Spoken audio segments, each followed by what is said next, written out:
श्री गणेशाय नमः। ओम श्री साईनाथाय नमः। बाबा करें आपकी सभी सद मनोकामना पूर्ण। बाबा के संदेश को सुनने से पहले श्रद्धा सबूरी आवश्यक है। सदगुरु श्री साईं प्रभु बाबा आज के संदेश में समझा रहे हैं, मेरे सभी बच्चों चिंता मत करो, जीवन के अंतिम क्षण तक प्रसन्न चित्त रहो।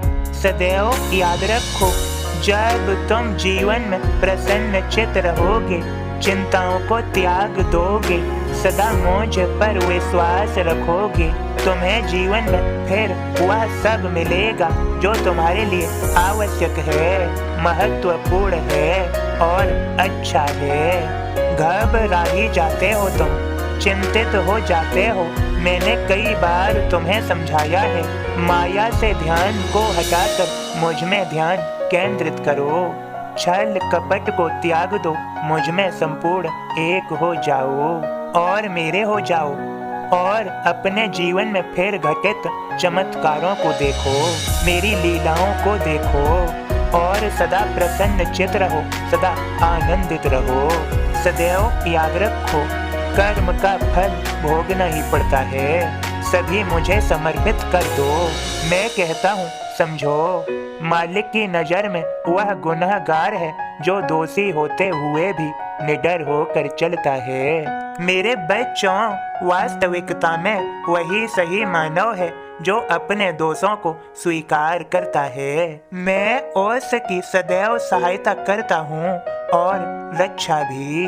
मेरे सभी बच्चों चिंता मत करो, जीवन के अंतिम क्षण तक प्रसन्न चित्त रहो। और अब श्रद्धा पूर्वक मेरे बोध को सुनो मेरे भक्त के माध्यम से। ओम साईं राम। मैं बाबा का दास आप सभी को बाबा का बोध सुनाता हूँ। भक्त ही साईं भक्तों का श्रृंगार है, वस्त्र नहीं।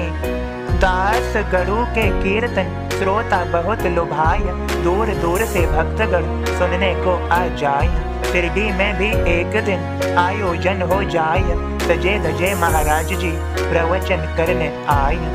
सिर पगड़ी तन अंग रखा, जरी दुपट्टा होय, चरण छुए श्री साईं के आशीष दे दो होय। साईं कहते सजे धजे, कहाँ चले महाराज, कीर्तन करने जा रहा कहें गरु महाराज। जाते इस कथा कहने, दूल्हे का गढ़ वेश, चलो उतारो वस्त्र ये, नहीं चले यह वेश।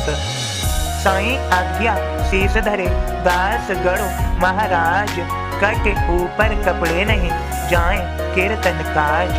परंपरा नारद की यह, साईं उन्हें बताया, जैसे मानते दास गढ़ो नाम अमर हो जाय। करते करते कीर्तन कीरत दी फैलाय, दास गढ़ो सारा जीवन साईं गीत सुनाय। अपने मस्जिद का झाड़ू गढ़ू भजन लिख जाय, भक्त और करुणा उनकी कभी न भूली जाय।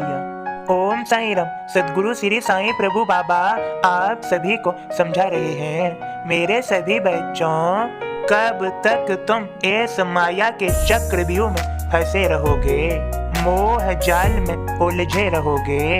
इससे बाहर निकलो, मुझे जानो, मुझे पहचानो। तुम्हारे साथ जो भी कुछ घटित हो रहा है वह मेरी ही लीला है। इसे तुम क्यों नहीं समझ लेते, क्यों नहीं प्रसन्न चित्त रहते? मेरी ही लीला में आनंदित हो। मैं तुम्हारी परीक्षा भी ले लेता हूँ कि तुम कितना दृढ़ हो, कितने दृढ़ संकल्पी हो।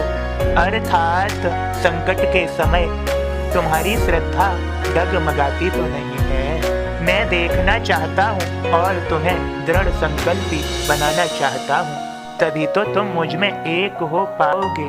तुम जो चाहोगे वही होगा जब तुम मुझ में एक हो जाओगे। मेरे सभी बच्चों, मैं बिना किसी मतलब के कोई बात नहीं करता, कोई बात नहीं कहता। मेरी इन गूढ़ बातों को समझो। मेरे सभी बच्चों के लिए शुभ फलदायी है मेरे ये गूढ़ शब्द। तुम्हें जीवन में वह सब दूंगा मैं जो तुम्हारे लिए अच्छा होगा। मेरे सभी बच्चों को मेरी कृपा भरा आशीर्वाद। सभी का आज का दिन शुभ और मंगलमय हो। खूब खुश रहो, सबका मालिक एक।